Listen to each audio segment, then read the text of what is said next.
So రీసెంట్గా రాజు weds Rambai like నిర్మించి super duper hit అందుకున్నారు. హలో. ఆ,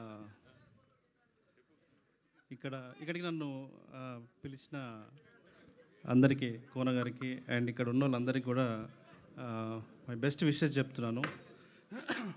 టీజర్ టీజర్ చూడగానే నాకు ఒక ఒపీనియన్ వచ్చింది, ఒక ఫీలింగ్ కలిగింది. ఏంటంటే వీళ్ళు ఖచ్చితంగా ఈ సినిమాని ఏదో క్యాజువల్ యాటిట్యూడ్తో తీసుకున్న సినిమా కాదు. ఇదేదో డబ్బులు పెడితే రిలీజ్ చేస్తే మనకేదో డబ్బులు వస్తాయని చెప్పేసి కమర్షియల్ థాట్తో తీసిన సినిమా కాదు. ఇది ప్రేమతో తీసిన సినిమా, ఇది ప్రాణం పెట్టి తీసిన సినిమా. ఇందులో జీవితం ఉంది. తెలంగాణ మట్టి వాసనని తట్టి లేపే శక్తి ఈ సినిమాకు ఉంది అని నేను చెప్తున్నాను. ఎందుకంటే ఈ కథ నేను విన్నాను కాబట్టి ఇంత స్ట్రాంగ్గా నేను చెప్తున్నాను.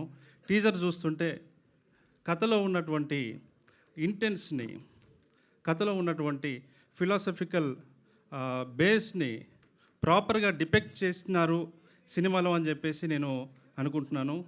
సో కంగ్రాచులేషన్స్ సతీష్, ఇక్కడికి వచ్చినందుకు మీకు కూడా థ్యాంక్ యూ సార్. ఎంకరేజ్ చేస్తున్నందుకు శ్రీదేవి అండ్ రోషన్, శివాజీ అన్న, అక్క అండ్ మోహన్ భగవత్, గీతా భగత్ గారు, sorry Mohan Bhagat, Chetan Bhagat,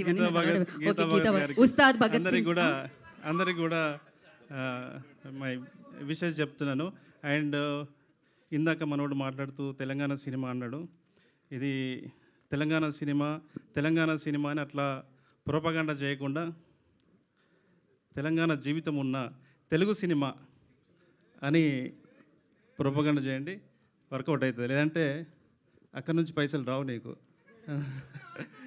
thank you వేణుగారు, thank you so much. Shiva Nirvana గారిని మాట్లాడాల్సిందిగా కోరుకుంటున్నాము. డైరెక్టర్ శివ గారు.